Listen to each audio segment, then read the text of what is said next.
रामटेप उत्तरार्ध प्रकरण पहिले भाग 2. इतक्या अडचणी असताही ते ग्रंथालय होता होता एक उत्तम प्रकारचं पुस्तक संग्रह बनले. जवळजवळ 1,500 पुस्तके त्यात निरनिराळ्या भाषांची आणि उत्कृष्ट प्रकारची जमली.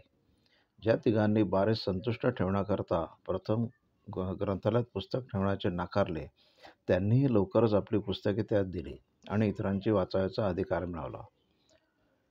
पुढे पर्यवेक्षकासही त्या संस्थेचा अभिमान वाटू लागून तिला कपाटे देऊन एक स्वतंत्र जागा दिली आणि फाटकी पुस्तके पुन्हा शिवण्यासाठी आणि पुस्तके नेहमी सांभाळण्यासाठी 2-3 राजबंद्यास तेथे नेमले.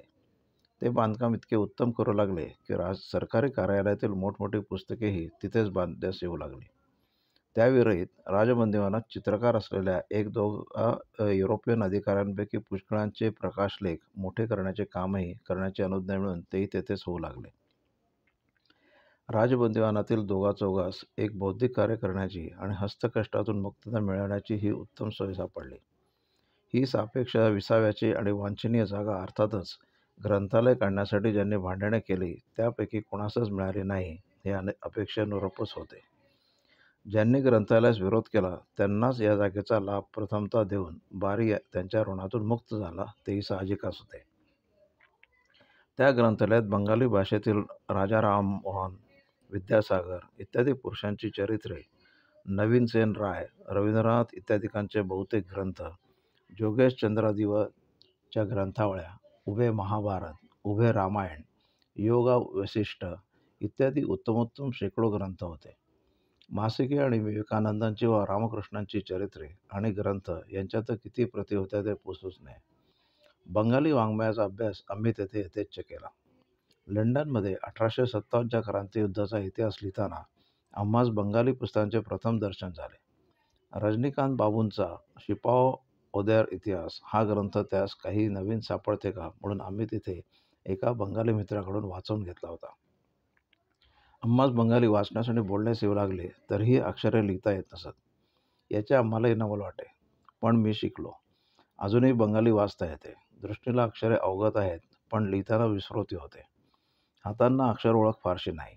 रामकृष्णांची लीलामृत, कथामृत इत्यादी अनेक खंडांनी पूर्ण केलेली चरित्रे, रवींद्रनाथांची जीवनस्मृती, चित्रा इत्यादी पुस्तके वाचून वाचून थकल्यावर जुन्या बंगल्यातील आपल्या रामविजयाप्रमाणे असलेल्या तिकडच्या पायरी वृत्तांतातील रामायण भारतादी ग्रंथही वाचले. या पायरी वृत्तासच पुढे मधुसूदन दत्ताने अमृताक्षर छंदात रूपांतरित केले. मेघनाद वध, कुरुक्षेत्र इत्यादी मधुसूदनाचे ग्रंथ वाचूनच इंग्रजीतील निर्मयक ब्लँक वर्ड्स प्रमाणे जसे त्याने बंगाली अमित्राक्षर वृत्त केले, तसेच मराठी वृत्ताच्या अधिक शास्त्रशुद्ध वृत्तीस जुळेल असे मराठीत एक वृत्त असावे अशी आम्हास इच्छा झाली. तोच प्रयत्न गोमांतकातील वैनायक वृत्तातील परिणित झाला आहे. वैनायक वृत्तांत संपूर्ण माहितीसाठी सावरकर वाङ्मय खंड 7 पहा. मराठी पुस्तके आणण्याची आवश्यकता राजबंदीवानात आम्हा महाराष्ट्रीय 2-3 काय ती होती. परंतु जुनी पुस्तके बहुधा परिचयाचीच असल्यामुळे केवळ चित्रमय जगतादी काही नवीन मासिके आणि नवीन प्रकाशित होणारी पुस्तके आम्ही आमच्यासाठी आणावी. पण साधारण बंदिवानात जे मराठी बंदिवान असत त्यांच्यासाठी आणि आमचे कष्टभागी श्री वामनराव जोशी आणि जे मराठी शिकत त्या राजबंदिवानांसाठी इतिहास, ज्ञानेश्वरीपासून मोरोपंतांपर्यंत प्रमुख कवींचे काव्यसंग्रह, क्रमिक पुस्तके, शास्त्रीय पुस्तके, समग्र महाभारत भाषांतर, बडोद्यास प्रकाशित झालेले द्वैताद्वैत भाष्यांसह समग्र ब्रह्मसूत्रांचे भाषांतर इत्यादी 150-200 ग्रंथ आम्ही हळूहळू मागून संग्रहित केले होते. प्रथमतः हिंदी पुस्तके मागवण्याचा व्ययही आम्हासच करावा लागला, कारण हिंदी राष्ट्रीय भाषा म्हणून प्रत्येकाने शिकावी अशी आमची खटपट चालली असता तिची पुस्तके मागविणारा कोणीच नव्हता. म्हणून आम्ही मासिके, काही ग्रंथ, काही क्रमिक पुस्तके आम्ही आणून ग्रंथालयात ठेवू. पुढे हिंदी आणि पंजाबी भाषीय राजबंदी पुष्कळ आले आणि त्या 2 भाषातील पुस्तकेही पुष्कळ येऊ लागली. इंग्रजी पुस्तकांचा भरणा तर मुख्य भागच होता. स्पेन्सरच्या दोन्ही मीमांसा, समाजशास्त्राचे त्याचे सर्व भाग, जवळजवळ सारा Herbert Spencer, Mill, Darwin, Huxley, Haeckel, Emerson यांची बहुतेक पुस्तके तेथे होती.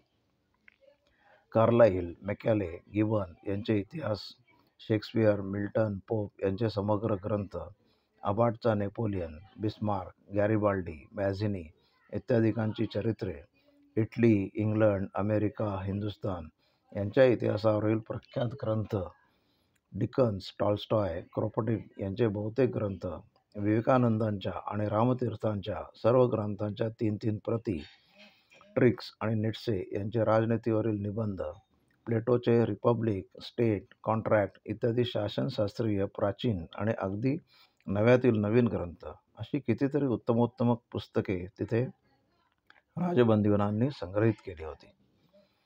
थिऑसॉफीच्या ग्रंथांची वाढ नव्हती. प्रथम वरील ग्रंथातील राजकीय संबंधांच्या प्रत्येक ग्रंथाकडे आम्हास भाडणे करावी लागली तेव्हा ते मिळू शकले. एका प्रगतिप्रिय पर्यवेक्षकास वगळले तर सर्व अधिकाऱ्यांच्या डोळ्यात ते ग्रंथालय सरत असे. हिंदुस्थानातून कोणी बडा अधिकारी आला म्हणजे बारी ती राजकीय पुस्तके लपवण्याची व्यवस्था करे, नाहीतर तो रागे भरायचा. परंतु पुढे पुढे ते सर्व पचले. इतकेच नव्हे तर ग्रंथालयात युरोपीय अधिकारी आपली पुस्तके ठेवू लागले आणि त्यातील आपण वाचावयास नेऊ लागले. अशाच एका अधिकाऱ्याने ॲनी बेझंटच्या आत्मवृत्तापासून तो कृष्णमूर्तींच्या माझ्या गुरुदेवापर्यंत थिऑसॉफीची अनेक पुस्तके दिली होती. या सगळ्या ग्रंथांचे आम्ही अध्यायास पुनर्अध्ययन केले. तेथील ग्रंथ असा वाचला वाचून ठेवला नाही. कित्येक अनेकदा वाचले आणि राजबंदीतील अनेकांकडून इतिहास, अर्थशास्त्र आणि शासनशास्त्र यावरील पुस्तकांचे अध्ययन करावले. राजबंदिवानांचे विचार प्रगल्भ व्हावे म्हणून निबंध लिहून घेतले. मागे वर्णिलेल्या रविवारच्या सभातून त्यांची व्याख्याने करावी. स्टेटसारखी कठीण पुस्तके अगदी महाविद्यालयातील वर्गासारखी 10-5 जणांस एकत्र करून शिकवावी. संस्कृत ग्रंथापैकी आम्ही जी पुस्तके काव्य मागवली तेवढीच तेथे होती. बाकी एखाद दुसरे पुस्तक कोणा दुसऱ्याचे असेल नसेल. परंतु भाषांतराच्या पुस्तकातच अनेक संस्कृत ग्रंथ मूलसुद्धा छापले होते. सर्व उपनिषदे, ऋग्वेद, रामायण, महाभारत, ब्रह्मसूत्रे, सांख्यसूत्रे, ईश्वरचंद्रांच्या कारिका, योगसूत्रे इत्यादी संस्कृत ग्रंथांचे परिशीलन येथे करता येईल. बंगाली वा मराठी वा संस्कृत वा इंग्रजी वा हिंदी वा पंजाबी नवीन पुस्तक प्रसिद्ध झालेले कळले की ते महत्त्वाचे दिसल्यास तिकडे मागवले गेलेच म्हणून समजावे. अशा रीतीने जरी स्वदेशापासून आणि एका अर्थी जगापासून आम्ही दूर जाऊन बंद केलो होतो तरी स्वदेशाच्या नाडीतली आंदोलने एकसारखी आमच्या हृदयात प्रतिध्वनित होत होती. जगातील प्रत्येक नवीन विचाराची लहर आम्हा जगत बहिष्कृत निर्वासितांच्या मज्जापीठांच्या तटास स्पर्शल्याशिवाय राहत नव्हती. राजबंदिवानांच्या उच्च विचारास सारखी चालना देण्यासाठी हे ग्रंथालय इतक्या मोठ्या स्वरूपास आले नव्हते तेव्हा आम्ही नाना युक्त्या योजित असू. उदाहरणार्थ, एकदा हाच प्रश्न सर्वांस टाकला की पेशवाई बुडाल्यापासून हिंदुस्थानात नाव काढण्यासारखे राष्ट्रीय पुरुष असे कोण उत्पन्न झाले, त्यांची नावे प्रत्येकाने सांगावी. त्यात ज्या सर्वात अधिक मते मिळतील असे शेवटी 12 निवडले जातील. एक आठवडाभर तीच चर्चा चालून शेवटी नामावल्या आल्या. पण त्यात 57च्या क्रांतिवीरातील एकाचेही नाव कोणास सुचले नाही. राष्ट्रीय पुरुषात 57च्या क्रांतीतील एक नाव एकाने काय ते सुचवले आणि ते त्या स्त्रीचे, लक्ष्मीबाईचे. बाकीच्यांनाही तेही सुचले नाही. तेव्हा मग त्या इतिहासावर आम्ही अनेक वेळा बैठकीतून व्याख्याने, संवाद, व्यक्तिशः चर्चा केल्या. बंगालीत प्रसिद्ध झालेले रजनीकांताचे शिपाई युद्ध हे पुस्तक आणवले. त्या पुस्तकाचे नाव कसे चुकीचे आहे, ते क्रांतियुद्ध, शिपायांचे युद्ध कसे नव्हते हे विशद करण्याचा प्रयत्न केला. पुढे प्रत्येकाच्या तोंडी तात्या टोपे, नानाराव पेशवे, कुंवरसिंग, लक्ष्मीबाई इत्यादी नावे रोळलेली असत. थॉमस एकेम्पिंगच्या ओमिटेशन्स हे आमचे फार आवडते पुस्तक असे. कुराण इंग्रजी भाषांतरात प्रथम वाचले, नंतर बंगाली भाषांतर चाळले. हिंदुस्थानाच्या तटास पोचल्यावर मराठी भाषांतर चाळले. त्या व्यतिरिक्त अगदी मूळ वाचले म्हणजे त्याचा खरा स्वाद मिळेल असा माझ्या मुसलमान मित्रांचा अभिप्राय पाहून त्यांच्याकडून एक प्रत्येक पान त्यांच्यासारखेच शुचिर्भूत मने एकाग्र वाचून बसून आणि हिंदी भाषांतर करवून घेतले. महम्मद अली, इंग्लंड यांनी कुराणास नवीन पाश्चिमात्य उपनेत्रातून पाहून केलेले अगदी आधुनिक भाषांतरही वाचले. बायबल समग्र मागे 2दा वाचल्याचे लिहिलेच आहे. उपनिषदे एकदा मुख्य दशोपदेशातील एक घेऊन एक महिना त्यावर रात्री विचार करीत वर्षभर अभ्यासले. योग वासिष्ठीही एकदा वाचावे म्हणून सहज घेतले. तो त्याची गोडी इतकी लागली की वेदांतावर झालेल्या आमच्या अवलोकनात आलेल्या ग्रंथात असा सुंदर ग्रंथ विरळा असे वाटू लागले. काय ते निरपवाद सिद्धांत आणि काय ती सुंदर कविता की जिच्या मोहक मुखातील मधुरस्तू स्वरात ते सिद्धांत श्रवणास आणि मननास तल्लीन करत बातम्यास परिसरास मिळातात. तत्व आणि कविता यांची सांगड संस्कृत कवीच घालून आणत. भगवद्गीतेचा विश्वदर्शनाचा अध्याय पहा, किंवा कालिदासाच्या काव्यातील विष्णुवर्णनाचे श्लोक, किंवा कुमार संभवातील स्वयंविधाता तपसाः फलानामकेनापि कायेन तपश्चार, अशी आकाशासारख्या अनाकलनीय व्यापक अर्थाला एखाद्या सुंदर सरोवरासारख्या श्लोकात चटकन प्रतिबिंबित करणारी सरस वचने पहा.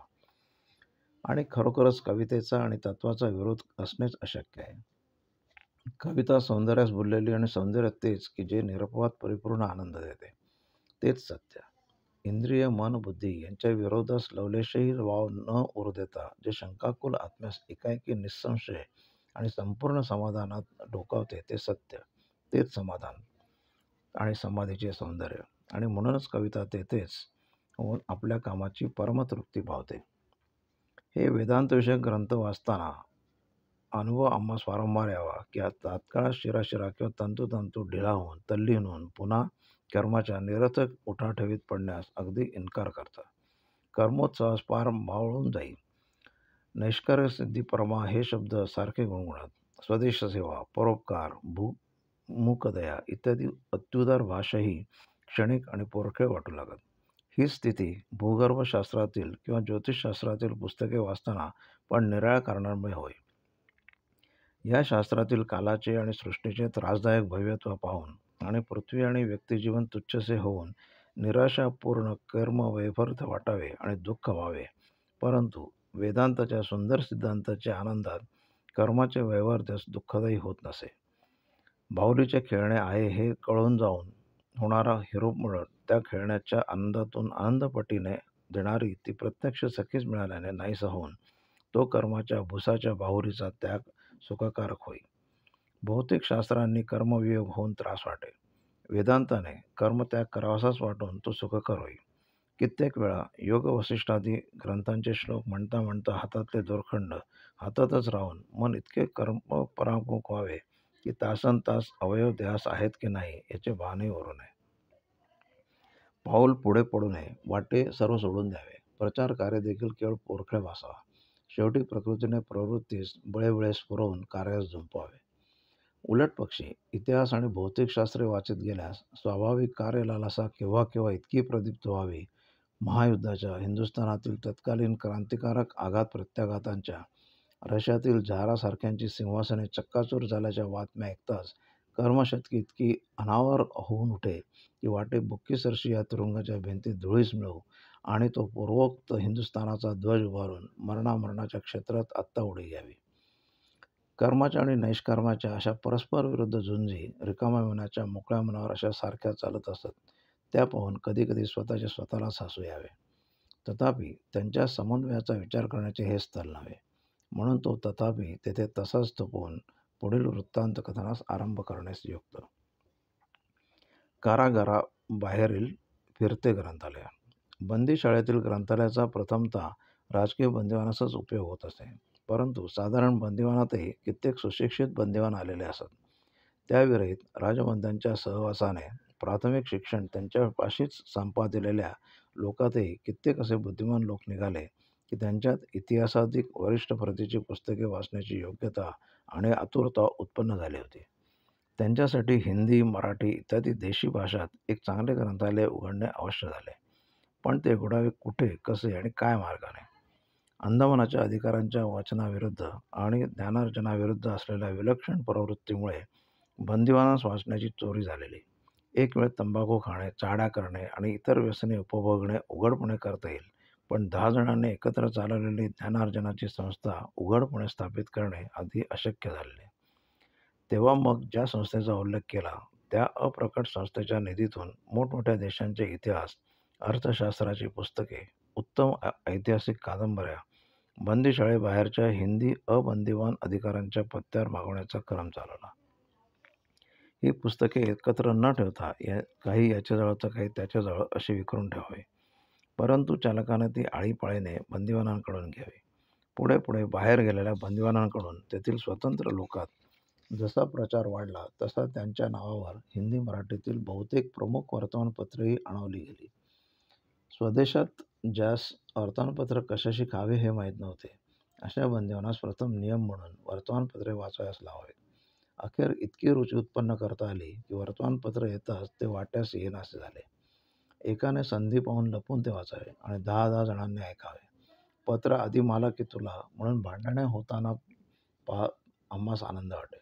भारत मित्र, प्रताप, केसरी, केव्हा केव्हा संदेश, चित्रमय जगत, सरस्वती आर गेझेट, बंगाली, प्रभात अशी कितीतरी पत्रे बंदिवान वाचू लागले. त्यापैकी कित्येकांनी शिक्षा खाल्ल्या, किती ऑर्डर तुटून गेले, किती बंदी लेखक काढून टाकण्यात आले.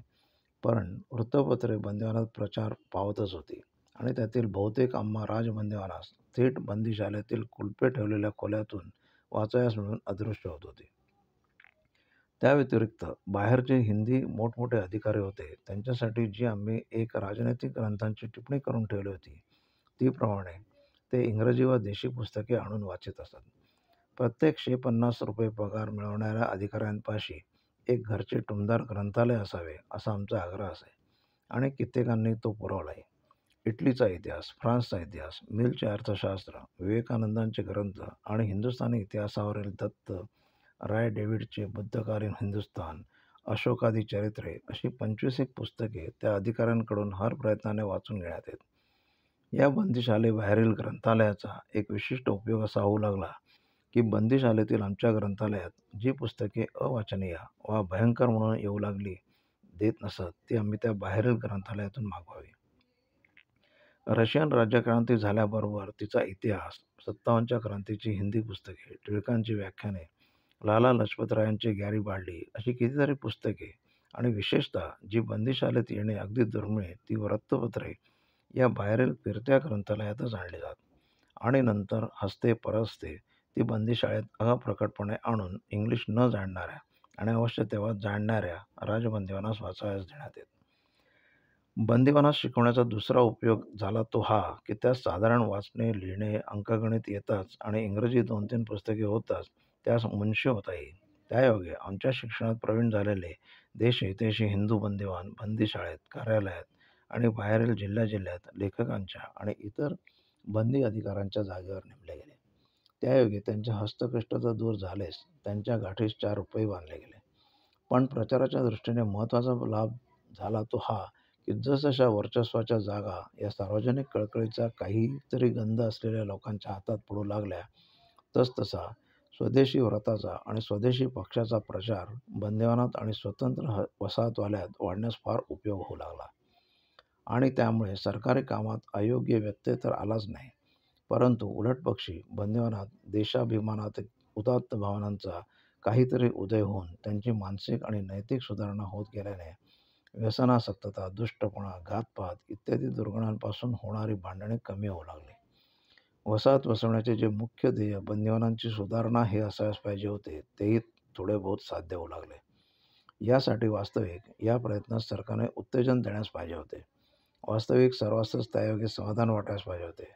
परंतु बंदिवानाची सुधारणा हे ध्येय ज्यांना माहीत नव्हते आणि चोपून काम करून घेणे हेच बंदी विभागाचे इतिकर्तव्य अशीच ज्यांची समजूत होती, असेच अधिकारी बहुशः तिकडे असल्याने हे सर्व जवळजवळ दंडनीय समजले जाण्याची भीती असे. म्हणूनच ते शक्यतो अप्रकटपणेच करावे लागे. प्रकरण पहिले संपले.